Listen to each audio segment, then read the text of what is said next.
News Live. I hope you're having a fabulous Friday. I'm so excited for this show. This is going to be a great topic. I would love for you guys to sprinkle the love across the interwebs. Let other people know about this show. If they have a small business or starting a small business and they're struggling with their marketing and strategy, this is going to be the show for them. So make sure you mention them down below. Call them in. Even if they can't be in here live, they can watch the replay. We are happy to answer questions afterwards. And speaking of questions, make sure you ask yours. We have Liz here for a small amount of time, and it's like free consulting. So ask her your questions. It's amazing. That's why we do the show. That's why Grace and I do the show, is because we are able to ask people and get free consulting.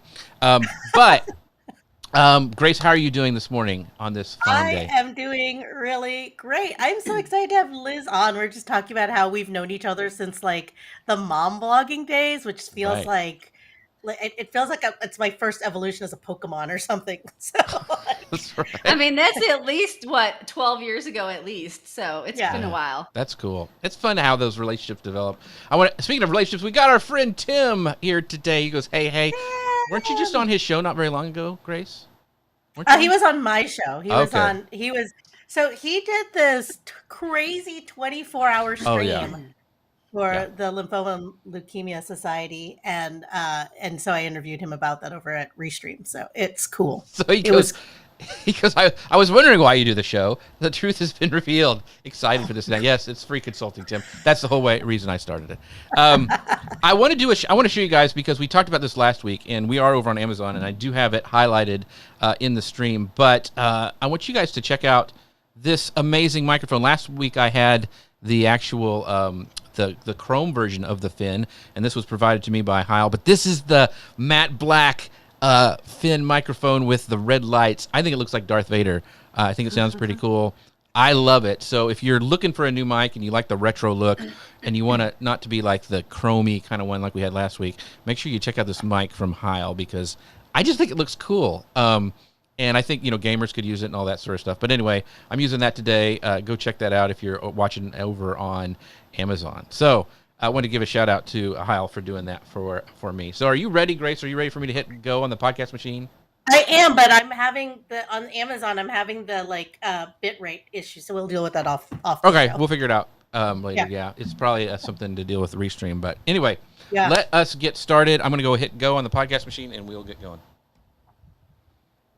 Hello, folks. Welcome to Social Media News Live. I'm Jeff C., and you're not. And I'm Grace Duffy, and this is the show that keeps you up to date on what's happening in the world of social media and more. And on today's show, we have our friend Liz Joseph here with us, and we are talking to her about the new Facebook page experience, and then Pro Mode, which rolled out a few months ago. So if you know, you know, and if you don't, stay tuned and find out. Well, even if you do know, stay tuned. Keep watching, because we're going to also talk about how small businesses can make a big impact with social media, which is a big concern these days. And then we're also going to talk about where you should be investing your marketing dollars in the immediate future. So, Liz, how are you doing today? And where are you from? You Memphis, correct? Is that what you said earlier? I live in Memphis, Tennessee, but I'm from the Chicago area. So what why did you move to Memphis? Was it just like, I have to get down south where everybody's nice? Or why did you come to Memphis? My husband's job. It was a corporate relocation. Yeah. Okay. Yeah. Very, very cool. So I want to do a shout out as well. We talked about Heil at the beginning, but also our show is sponsored by Ecamm, and you can find out more about them by going to socialmedianewslive.com/Ecamm. They are actually doing the sale now. It ends the end of this month, and so you want to make sure you do it. If you're a new Ecamm user, you can get 30% off Ecamm, and you use the promo code July30. That's all uppercase, all smashed together. Use that when you do your checkout. 30% off is kind of a big deal, so make sure you guys check that out before the end of the month. You can find out more at socialmedianewslive.com/Ecamm. All right, so let us get into the show. We have to introduce Liz. Oh, I know. I'm trying to get my things, all my buttons right. So Grace has got my back. She does. Right, exactly. But if you don't know who Liz is, Grace will remind you and make me tell you. She is a marketing strategist. She's a trainer and business owner of Eli Rose Social Media. She is a former marketer. Liz has owned her own firm since 2011 and is certified in SEO, Facebook ads, and social media management. Like she said, she's originally from Chicago and currently living in the land down south. She relishes the flavor of fried pickles and barbecue, but longs for deep dish pizza and a proper Chicago dog. Fried pickles. So you're a convert of fried pickles. That's really funny. I think that's. I didn't know that they existed until we moved down here 19 years ago, and they are amazing. They are. I mean, anything fried with a dipping sauce is amazing, exactly. right? I mean, might as well be pickles. Well, we're from Texas, so like you can. Right. I was like, I don't know that there's a thing you can't fry. You know, like if there is, we've fried it. We It's will like, try to fry it. That's right. Yeah, Exactly. we have fried butter. We've fried. Yeah, fair enough. So, Liz, I saw that you have a podcast too, Real Talk No Fluff. So, tell us about this podcast you started with Rhonda. Is it that your co-host? Okay, Rhonda Van Buren. We started this. She actually approached me about doing it. We're both very, let's say, like no nonsense, straightforward people, and just in general, but also the advice that we give our clients. She has a similar, mini agency like I do. We overlap in a lot of things, but there's some things I do that she doesn't, and vice versa. So it's just kind of our take in helping small business owners, just practical, straightforward kind of advice on not just social media, but all the online marketing topics. So we've done about 15 or 16 episodes so far. Wow. And how do you feel about podcasting? How do you like it?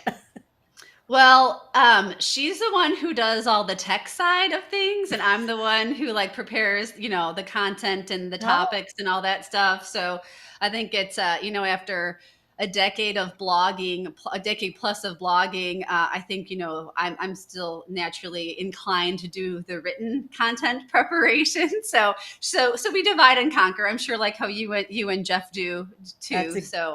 Yeah. Yeah, that's exactly how Jeff and I break it down. That's right. He does all the. I do all the button pushing. Yeah, and then Grace tells me when I skip things, and she'll get me back on track. We do have some people. I don't tell Rhonda when she skips things. So yeah. So we have a question. What is Ecamm? You just joined the group, by the way. Hello from Puerto Rico. Well, hello to you. Thank you for joining us all the way from Puerto Rico. But Ecamm is the software we're actually using to produce the show with the lower thirds and the moving background and all that stuff. It's an amazing piece of software. So thanks for asking. And then I'm not sure why. Once again, we've having some issues. Facebook has changed some things, which we're going to talk about a little bit later. But unknown user loves fried pickles, so I'm not sure who that is. Let us know in the comments who the pickle lover is, and we will make sure to acknowledge you. Who is the pickle lover? That's right, the there mystery. Should be more than one because they're amazing. My daughter goes should be bonkers commenting on that. Yeah, my daughter. So if you like fried pickles, I want to know if you've never tried fried pickles. Let us know in the comments, because if you haven't, well, Grace will whip you up a batch and send them right out. So they got to be slices, not the spears, though. Spears fried pickles are just not the same. Yeah, it's Jim over in Atlanta. Oh, Jim's had fried pickles. I'm sure he's had fried pickles. He's a fried pickle dude. So, Grace, let's go into our first section because we want to make sure we hit everything today because we got a packed show. So, oh my gosh, yes. So we're talking about again. I started off planning the show thinking we're just going to talk about this new Facebook stuff, but then as I was prepping, I saw a bunch of posts from Eli Rose, Liz's agency, and I was like, light bulb moment. This is such a more interesting topic. And it was about making a big impact when you've got a small business budget. And in this post I saw on LinkedIn, Liz, you name these 5 things as your priorities is like a well-built website, content plan, social media strategy, Google Analytics, and an ad budget. And you talk about those are the 5 things you need to have in place to make a big impact. So is this a list that's in order of importance or priority? Because I see social media is number 3 on the list. And, and so let's talk about is this the order of okay, I need to get my marketing in line, got to shore it up. Is this the list that I should hit in this order?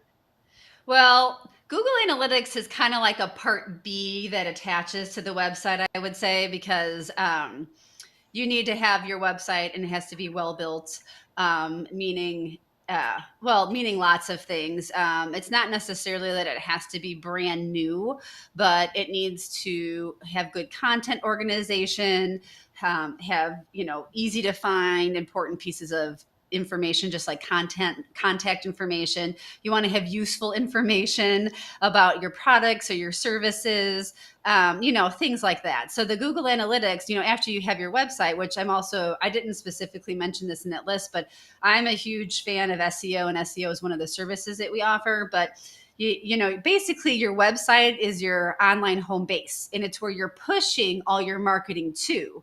So I do think that your website needs to be that step one. And when people come to me and they say, hey, I need a website and social media, I always say, we got to get your website squared away first, because social media or paid ads, that's your marketing that you're pushing to your website. So if your website isn't up to snuff, you're going to be doing a whole lot of marketing, you're spending a lot of money on ads, but then your website isn't, going to do its part of the job. So I do think the website is definitely number one. Google Analytics is a free tracking data tool, basically, if you're unfamiliar with it, that is provided by Google. And it's just, you create the account, put some tracking code on your site, but that's how you get a lot of information about like where users come from, what pages are the most visited, your referral sources of referral traffic. There's all kinds of information, because almost everything that you do online has some kind of offline parallel. So in the pre-internet world, or if you have a brick and mortar store, you can see people who come into your business. How many people call you. You even know how many emails you get. What kind of questions you get asked. Google Analytics is basically your way to get that same kind of information, but from people who visit your website, because obviously you have no way to actually see the people who visit your website. So maybe that should be like a 1B to your website being step one. Yes, I would say that. Otherwise, with social, every business needs to create some amount of original content. Yes, you can curate content, meaning content that someone else has produced as part of your content mix. But you really need, if you want to be successful, you really need some kind of original content plan, some kind of content production that you're doing. So I do think it's important to figure that out too, because that's going to tie into then how you're using it to market your business, where it's your social, your email marketing, those kinds of things. So we're focused on small businesses today, which a lot of our audience members happen to be running, or they have their own personal brands and have their own little side hustles that they're doing. So, what that means, of course, is limited staff, limited time, limited budgets. And so what would you say as an agency owner is outsourced to you as an agency first? And then also, what do you think what do you recommend that businesses get help with first? Well, what I get the most requests for definitely is social media management or ads, because that's a lot of people still kind of, they might think of there's their marketing and then there's their social media, instead of thinking of it as all, all of your marketing.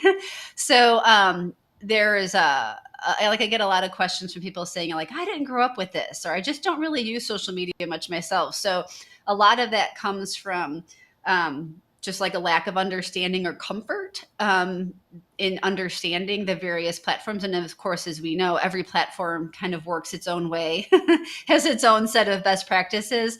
So I would say that managing other social media, or obviously running like Facebook and Instagram ads or Google ads, those would be the most frequently requested services that I get. That makes sense. Yeah. So, real quick from our comments, let me pull up some stuff.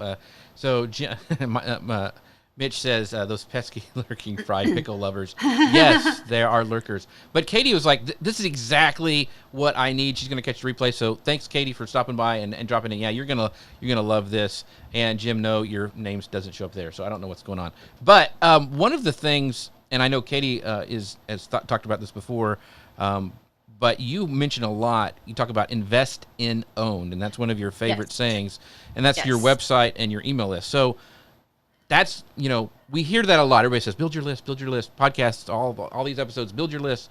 But, if you're just starting out, that can be a little intimidating. So what are some of the fastest ways you found to build an email list if you don't already have one?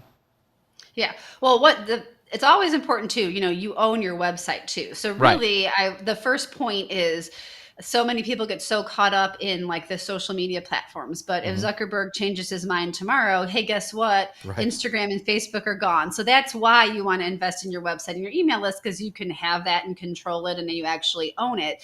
The email, really, to a certain degree, that's going to vary based on what industry you're in. So for example, when I've done online shopping primarily as my almost sole mode of shopping for a long time. So for example, retailers for clothes, shoes, I'll get those. Sometimes there's even like a wheel that spins that's on the pop-up, or that'll say, if you sign up with us, get 20% off your first purchase, or whatever that it may be. If it's something like, since we're all in the marketing space, it could be that there's a free download, but, people, I feel in general, have gotten more savvy with that over time. Right. So you can't just kind of throw up any kind of freebie. The ones that really make me act are ones that make me think, gosh, this is so valuable. I can't believe it's being given away for free. And, if you're more of an offline business, like you don't have a super active online presence, just talk about the brick and mortars.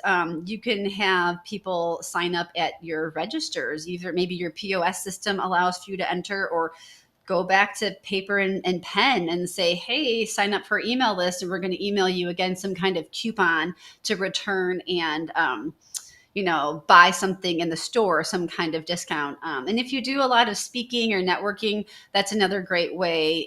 If you can incorporate that in whatever like your speaking agreement is, so that the people who sign up to attend knowingly, give you, Right. and they're okay with giving you their email address. So, different industries, there's different methods of doing it. So it doesn't have to only be online. Like I said, you can rock it old school with a paper and pen if you want, but you do need to plan to give somebody something in exchange, something worthwhile in exchange for that email address.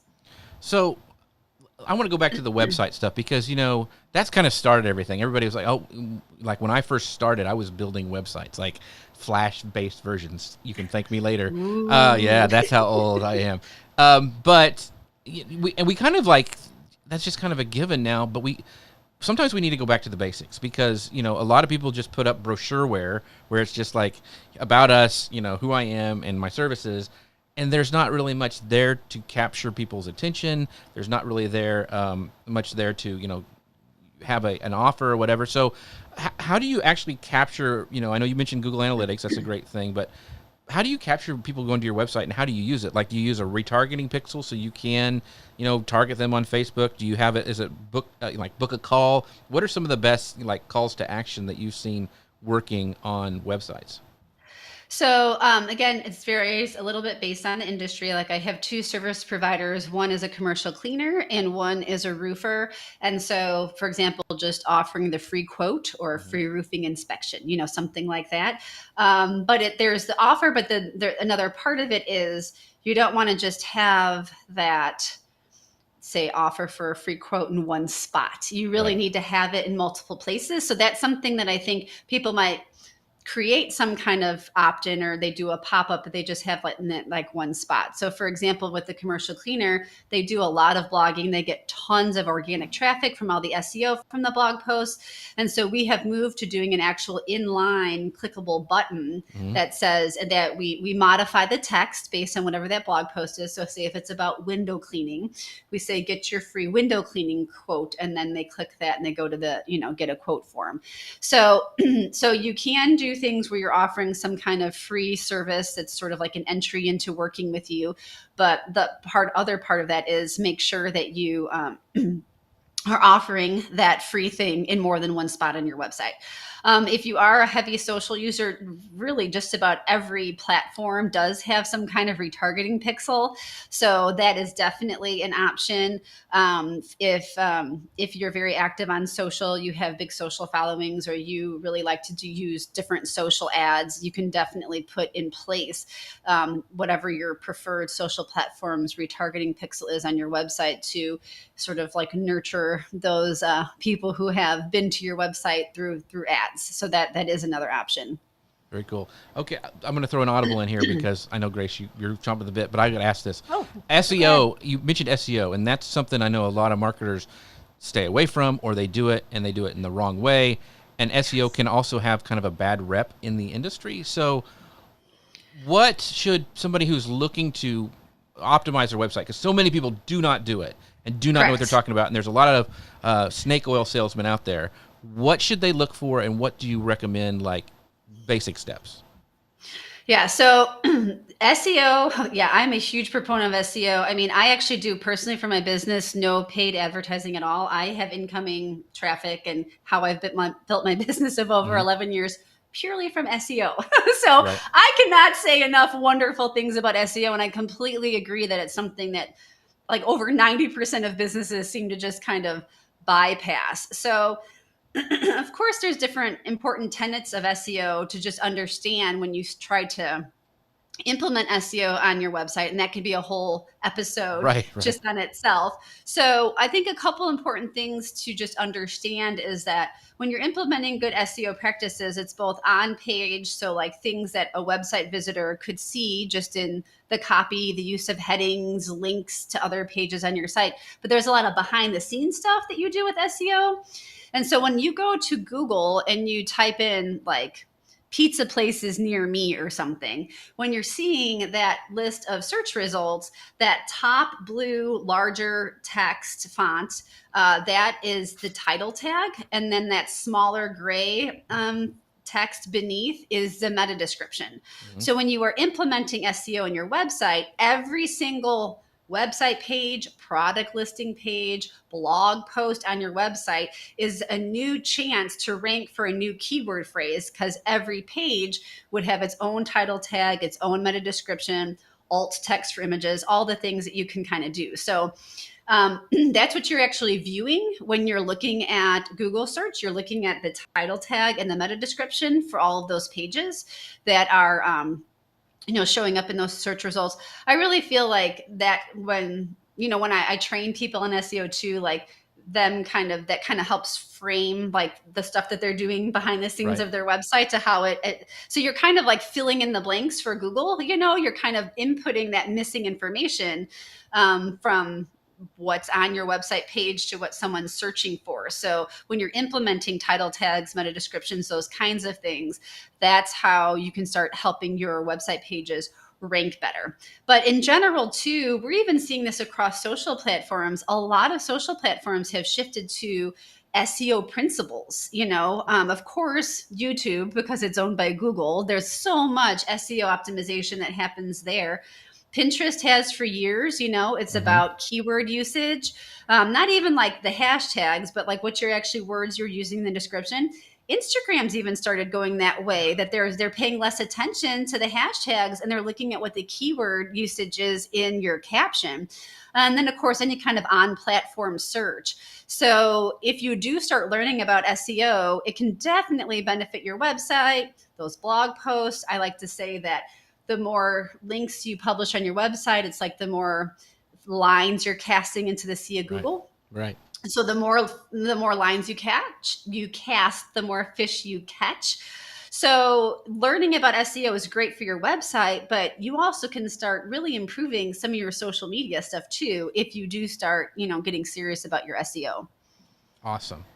Okay, we're gonna have to do a whole other show on just SEO, Jeff. Sure. I had so many questions there. Right now. I was biting my tongue. I had so many questions. I know. I was trying to condense know. it as best as I could too, because it's such a big thing. But yes. Okay, well we're gonna have a show next where like we just talk about SEO unbridled, because I have things to say about it too. Okay. So, right. Okay, bring it back to like social media. So so before the show we were talking about how as marketers or social media marketers, there's always like the next thing, right? People are always talking about tactics or platforms or like gimmicks. It feels like gimmicks sometimes. And we all know that we need to be on some form of social media as a business, but how do you know which one you should be on as a particular brand? Like, do you have an audit process or a period of trial and error when new clients come to you and say, "Oh, I want to try this new thing, and I want to try this new platform," and like a lot of times, like you don't want to stop it too soon, right? So, for instance, the example of YouTube, like it takes months to really get traction. Right. On YouTube. And then same thing you could say about any other platform, time periods are shorter, but how long do you advise clients to kind of stick with something before you're just like, yeah, this really isn't where I need to be? Well, I would even say for me, I even would back it up one more step because I think there's a few different factors that come into play because um, you want to, think about what is a good fit from, where your customers spend time, right? And of course, you can also look at where your competitors are. But there's a lot of people who have that same shiny object syndrome. So they might have created 5 or 6 platforms. So just because they're there doesn't mean they're posting or they're growing there or that they're really getting anything out of those efforts. But then the other big thing is what kind of content do you have to pair with those channels? So a lot of times when people get really excited about, oh, you have to do reels or, fill in the blank, because those of us who've been around for a decade or more, we've seen so many must do things, right? So if you really think that you need to do video, whether it's for YouTube or reels, or you want to go live on whatever platform, but you or the people who work with you really aren't comfortable with doing it, it's silly to start going down in that direction if you know you're not going to really be able to commit to consistently producing that content. So my standpoint with that is more, I don't want to encourage a client to go down a path that they can't reasonably sustain. So I do think that you need to balance what kind of content you have, what you have to work with. Like Pinterest, you need to have a whole bunch of links and be able to create beautiful graphics if you really want to go anywhere on Pinterest. So if you don't have both of those, it's silly to get started on Pinterest. So again, I just try to be kind of like realistic and practical with that stuff. So that's why I said, like, even taking that a step back, it's not necessarily testing something for a period of time. Though I would say, like you were saying, I would say at a minimum 6 months before you figure out if you're really getting any kind of traction there. But also you need to be honest with yourself. Are you really pouring all the time and energy that you have into fully utilizing whatever those features are of that platform? Because it's long gone is the time where you could do the bare minimum and get anywhere on social. These platforms, between algorithms, the noise, there's just so many platforms have multiple features that you can't just do the bare minimum and it make a difference. So there's kind of that piece to it as well. So we have a great question from Annette River, and she first of all, she commented, she goes, she didn't know that Instagram captions work like SEO. Thanks for sharing. I didn't either, Annette, and that's why I have this show, once again, free consulting. And she also goes, do TikTok captions work the same way? So do you know if they're starting? I don't know how SEO works on TikTok. I barely understand the platform, period. But do you know any insights on TikTok, how they're getting ranked in there? I would say no, just because a lot of times the videos, they have very, very short captions at all. So I just don't think that, and people try to use the hashtags that are trending to try to get their videos to show. So like trending hashtags aren't necessarily tied into the content, and the captions are usually so brief. So there's just not the text there for it to be an SEO indexed kind of a thing. And so I would say no. The interesting thing too is I think now they're starting to be, and on Instagram and TikTok, almost SEO for sound, because certain clips, some certain sounds become viral that people reshare or remix or whatever. So there's another layer on top of just text SEO. There's like, now SEO is where it's at, baby. I keep saying that. That's right. All right. Well, they all operate with the recommendation engine. Right. That's right. Thank you, Jeff. Yes. And I saw something where like Facebook is changing it too, where they're not offering you like, oh, here's your aunt's post and your cousin's post and your best friend's post. It's like recommended based on your content, which I personally think takes away from why I'm on there. But that is a third show that we can have as an offer. How Zuckerberg just copycats everybody and it just never works very well. Yeah. Right. Oh, anyway. We just can't have nice things. I know. So are you going to ask the next question, or do you want me to move on to the other one on that, Grace? Just very quickly, I know this is because, you and I are both working parents. All of us are working parents, and, school's out, people are taking time off to travel. And so let's talk about what you do to streamline your work when you're managing, for instance, multiple clients and still achieving some of that work life sanity, right? Do you have any tools or strategies or systems to have in place to help you manage social media? Because social media is like 24/7, obviously, right? Yes. But you can't do that. And you also need to sleep and eat and travel and do all these things. So how do you manage, well, well, how do you manage your clients and your own workload, working in social media? Well, first I have to say I have like 4 or 5 contractors, so I'm not personally doing all the things for all the people. So there are certain things that I'm the only one who does, like no one else does SEO or Facebook ads or Google ads or that kind of thing. But I do have contractors who will manage some client social or even write business blog posts for clients. So some of my social is also managed by contractors, so there is that as well. I think people, when you're thinking about handing over tasks, sometimes it can be kind of scary. So I don't Yeah. think you have to like fully hand over tasks. So like for me, for example, and I will also say like Google Sheets are part of a really like just about every process, just because it's so easy to share with whatever contractor I need to, and you see everything in real time. So for example, if I have tips or advice or quotes or something that I want to have made into graphics, I can go ahead and put all of that in a spreadsheet. I can provide a contractor with like, here's a dozen or so, images to use as background images. I can have pre-selected 2 fonts that I want to use. She goes and creates them, loads them in as drafts, and then I can go back later and put captions, or I can have a whole column in that spreadsheet of what I want the caption to be. So even when you are sort of handing over some of your tasks, it's not like you have no connection to them or you have to 100% give someone else that control. So batching work obviously is always wonderful too. There's a lot of things you can just do at the same time. It really is just how your brain works too. The more you switch between things, the longer it takes to get those same tasks done. So just how your brain works, you're better off doing one kind of task for longer instead of jumping around. So I definitely use that batch approach for all kinds of work, whether it's for myself or for clients. Yeah. So really quickly, we have so over on Amazon Live, Rich Graham says, yeah, TikTok only allows 150 characters or something like that. So that's why that's so hard for SEO. But Annette River once again says, she goes, I'm a mom of 2 myself, and it gets really overwhelming because I run my business myself. My customers are the dog owner community, and it's tricky to do everything. And so this is a common theme that we hear a lot, and we've all struggled with, I think, all the time.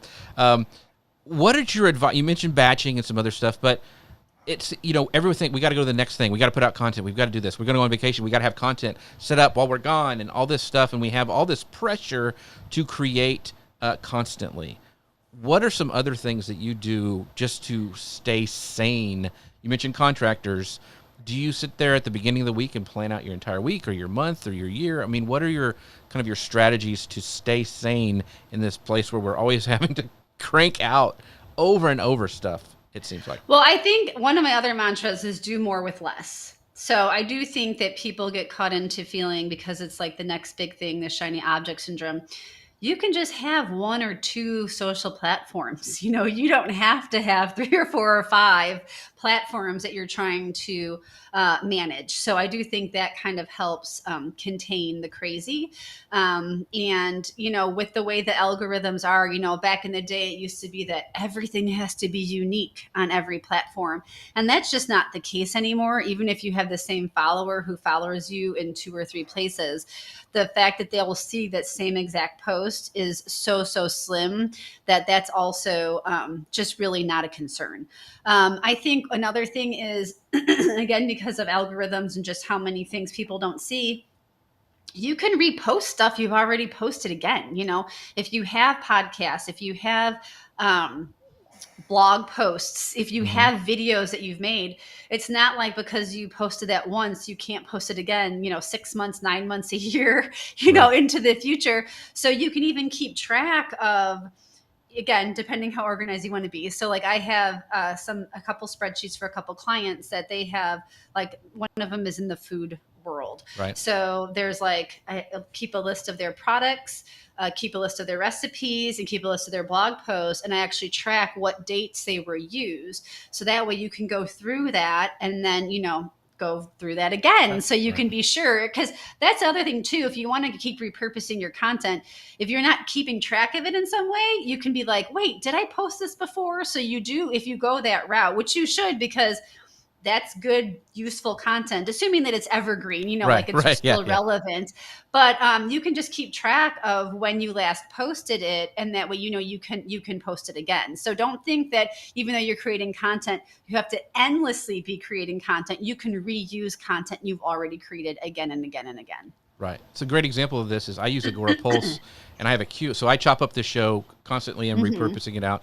And you can set for like how many times you want it to cycle. And so it's great for me because I had to do some stuff getting ready for Prime Day, and I already had it just was there, and I didn't feel the pressure that I always had to put new stuff in there. I already had a queue full of it. Missing Letter does that too. Yeah, if anybody has used that as a tool. And like you said, for any kind of video or podcast, you can chunk it up into smaller sections too, to have like one piece of content can be used, or one blog post. If you talk about 5 tips to do something, you have that blog post, but then you can make some kind of graphic or short video talking just about each individual tip. So then you have 5 more pieces of content. Right. Exactly. So I want to do a shout out. Our friend Sabrina is saying, she's watching over on LinkedIn, says, I am loving the show. Well, we're loving that you're loving. We love that you love the show because you're amazing. Thank you so much for doing all this. I don't think we could do a show without Sabrina. Like, I think I feel untethered until she says hello. I know. It's like, where's Sabrina? She's not here. Something has happened. She's grounding. That's right. She is a faithful supporter of the show, and we appreciate you, Sabrina. Let's move on to our next section, because I know Grace will yell at me if I don't get to the stuff she really wants to talk about. So there have been 2 recent Facebook updates that have the social media managers a little bit grumpy. That's really more than that, but the new Pages experience and Pro mode for personal profiles. So according to a post from Mari Smith, the new Pro mode on personal profiles and the new Page experience on business pages looks almost identical. You can tell which is which by the section at the top right that will either say profile or page and a category. So let's discuss these, because let's start with the new Page experience. I actually had to go change my profile photo because I was using the same profile across all my social media, and I couldn't tell what one I was on. So I went and changed it so I could see it. Some of my friends, like Peg Fitzpatrick, actually has one of hers black and white, so she knows which one she's on. It's really frustrating, but let's talk about this new Page experience. And by the way, if you have this new Page experience for yourself or your clients, drop an emoji down there how you feel about it. Let us know what you think about this new stuff going on in Facebook, because I'm really interested. But what are your thoughts, Liz, on this new Page experience? Well, building off what you just said, I've had people who manage multiple pages who have said to me, hey, 2 of my pages were just turned into profiles, because that's how similar some of the parts of the new. So that's something to know. Like, if you're feeling like, I don't really know what just happened, because there's things like you can put in like your religious and political affiliations, and you're in, places you've lived and things like that you only see on profiles. And those are now parts of pages, business pages. So that's really weird. It's personally, like, my few things, definitely look at your intro, because what was the short description used to be 255 characters, and now it's about 100. So as I'm seeing pages convert, you'll have some kind of truncated version, like the first 100 or so characters, it just stops. So it stops like mid-word or mid-sentence. So definitely check out that. Now it's called intro, because you're definitely going to have to rework that. The tabs underneath the cover photo, like, because page templates are gone. Now, I don't know if that's temporary or forever, but we used to be able to change the page templates. Have not found that at all in the new Pages experience. Those tabs, they'll give you an option. They pretend like you can customize those tabs. You cannot reorder the tabs at all. Mm-hmm. And most of the tabs, they'll show that they're checked, but it's grayed out, so it doesn't let you uncheck. So there's just a few kind of at the end that you can decide to turn on and off.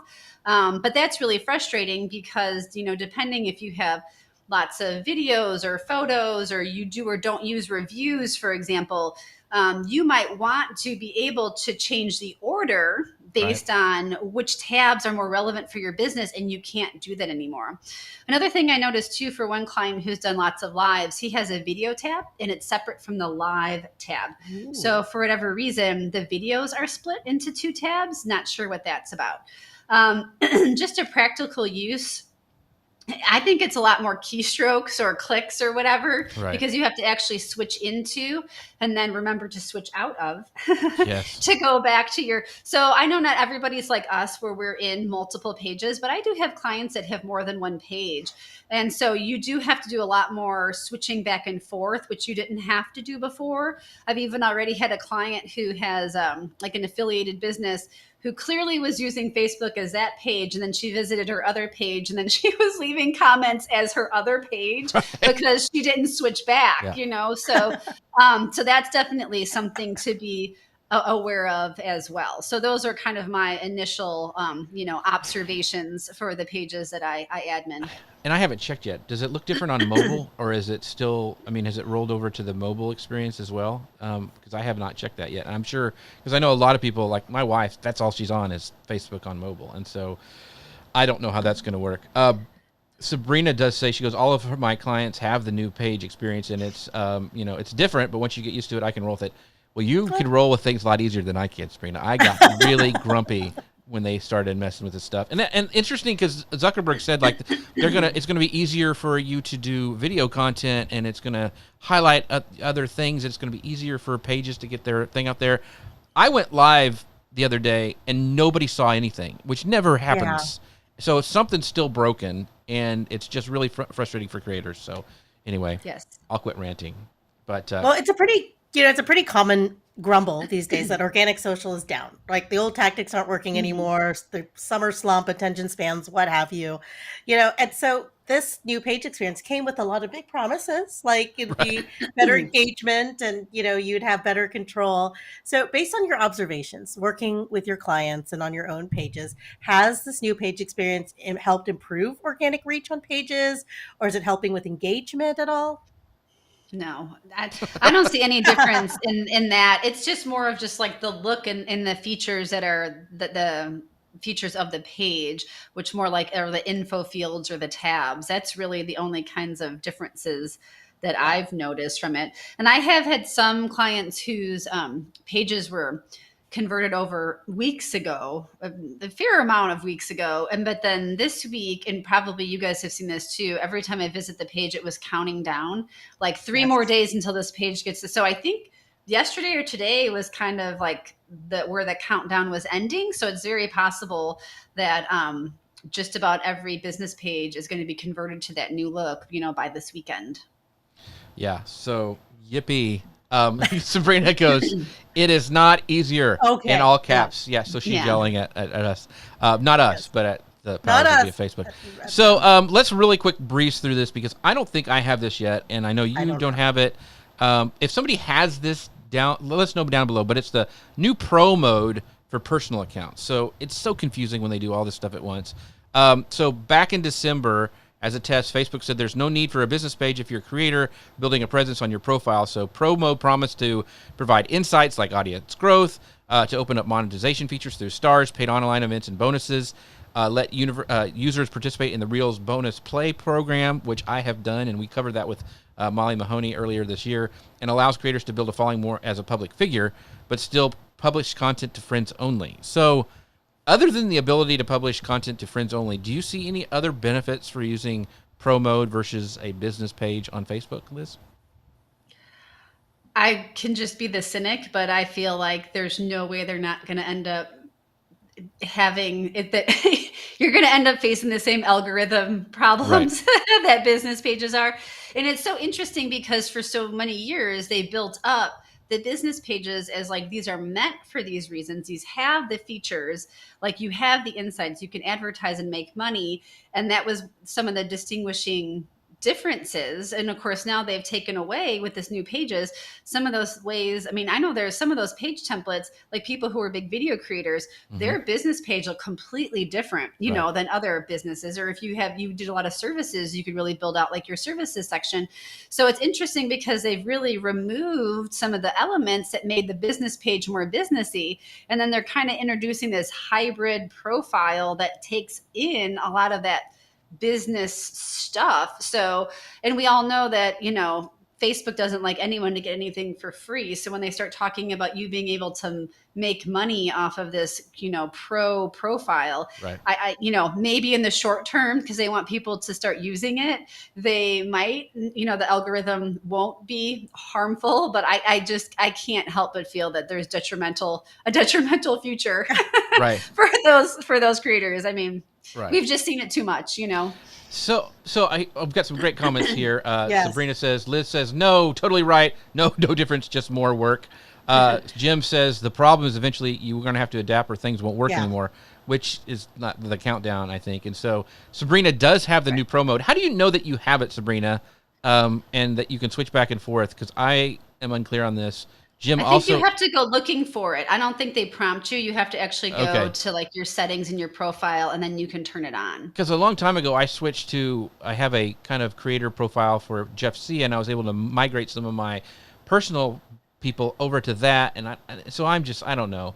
It's crazy. Dogs and cats living together. I switched to pro mode in the past, but switched back because when I did a live event, it would only allow me to invite followers and no longer friends lists. And so Serena goes, Liz is so right. There's no difference. And so, it's so confusing. But you know what's not confusing?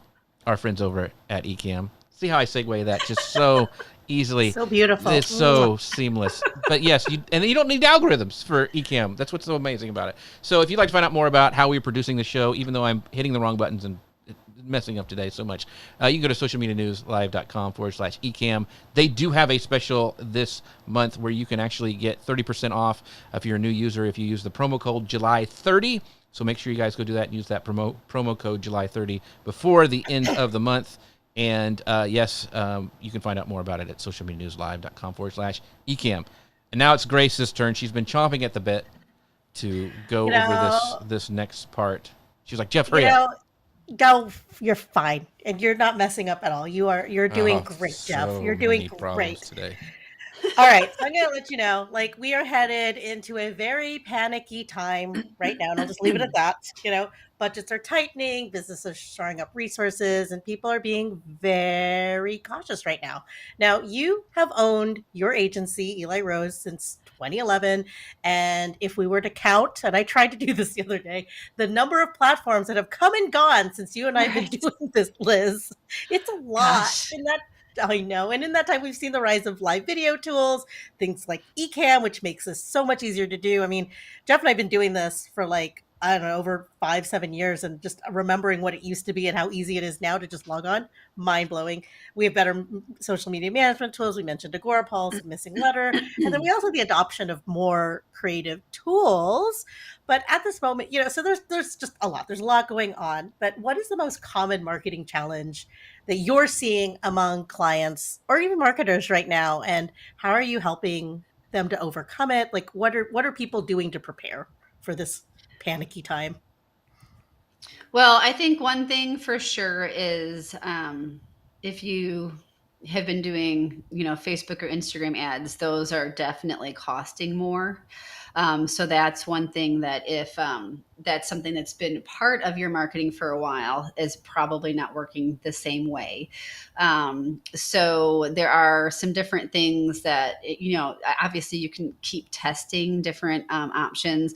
I just recently, for example, did a test of Facebook story, Facebook reel, Instagram story, Instagram reel of the same video. And shockingly, Facebook story kicked the ass of the other three by a lot, which, when you hear reels are the thing, like Facebook story was the one that got this incredible landing page view. So, you never know. So maybe you can keep trying to do the same things you've been doing, but maybe change up some, something in that. So don't necessarily walk away from Facebook ads or Instagram ads, but maybe your strategy needs to change. Maybe you need to be doing get some, videos going so you can build some retargeting audiences for very cheap, because video views are very cheap, so maybe some different placements, some different strategies are going to be what's going to make a difference for you. And I think too, people still just general consumer behavior, people are going to still visit your social profiles or visit your website to get up-to-date information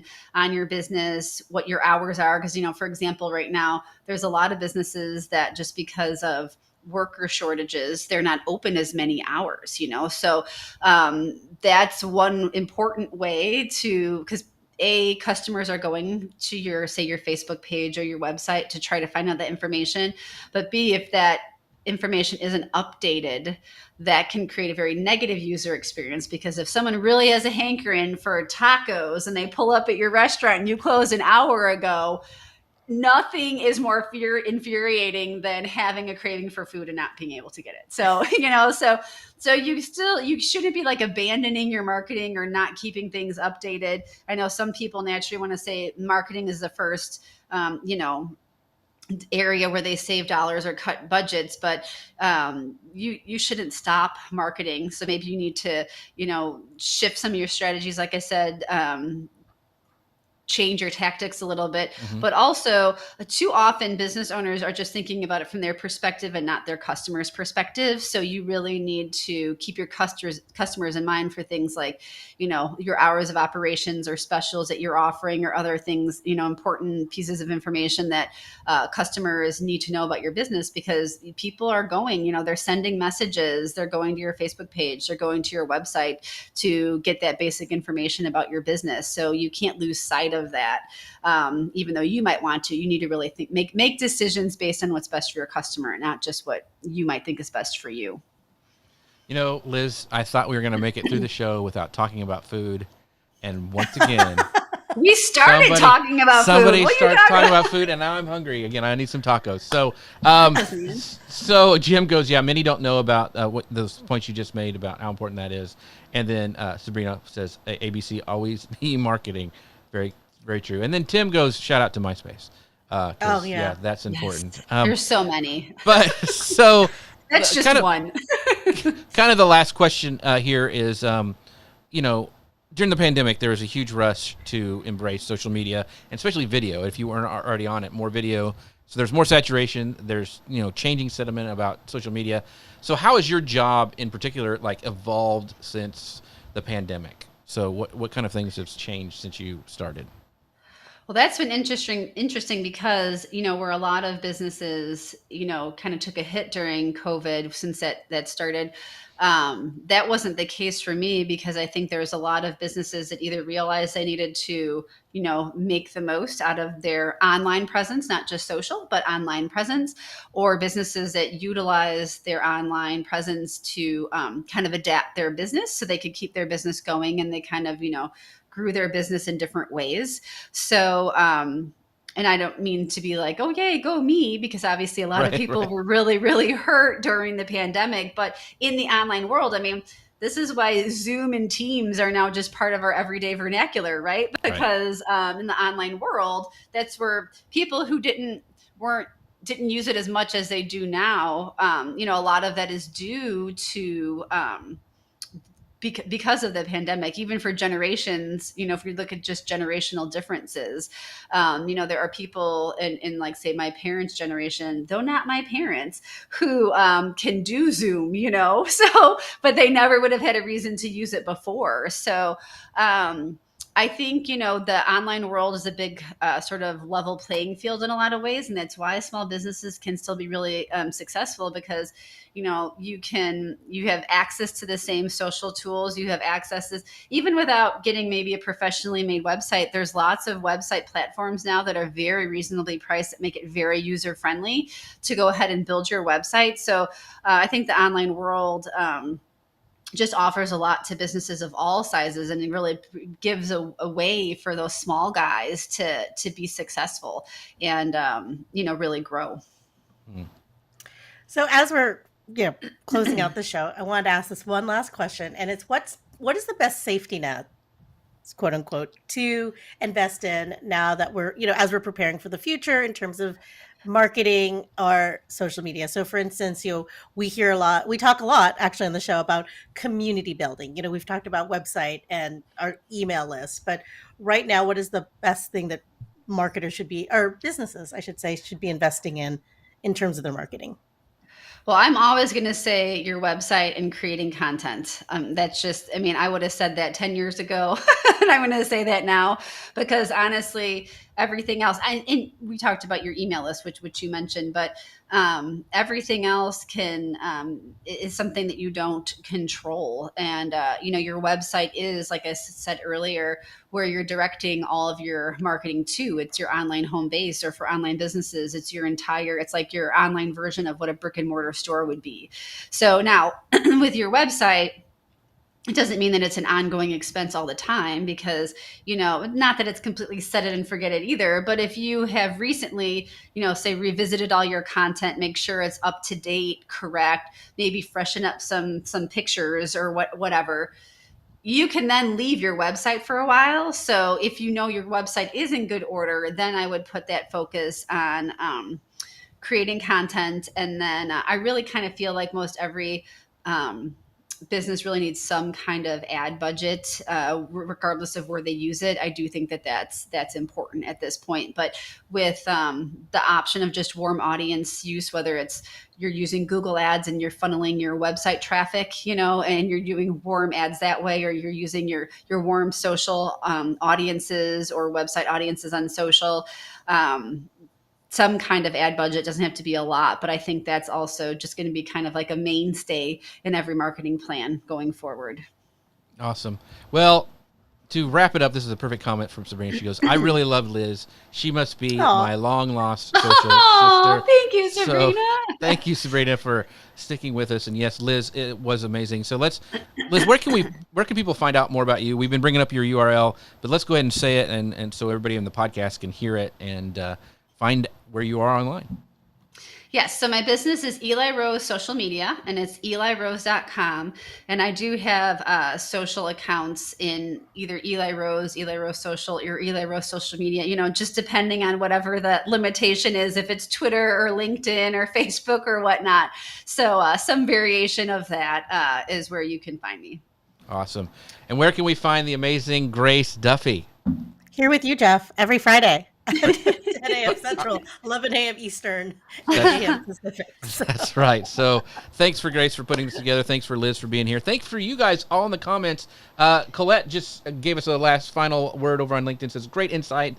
Thanks, Liz. This has been a great show. Our next show is next Friday, July 29th at 11 a.m. Eastern, 10 a.m. Central. You can find us on Facebook, LinkedIn, YouTube, Amazon Live. We would love for you guys to give us a rating and review, because we are a podcast. If you go to your favorite podcasting platform, search for Social Media News Live and give us a rating and review. That really does help us out. Thank you guys so much for being here. Thank you for our sponsor. We'll see you guys next time. Bye, everybody. Bye, everyone. Meetings with Ecamm Live. First, you can connect your pro camera and then bring that into Zoom via Ecamm Live's virtual camera feature. So you can add your logo to the corner, and you can even add a QR code or swap it out with your social media handle. In fact, you can drag and drop any image or video, even GIFs, and you can add a PDF, PowerPoint, or Keynote presentation here. So you don't need a videographer, a producer, or an editor to level up your Zoom meetings. You just need Ecamm Live.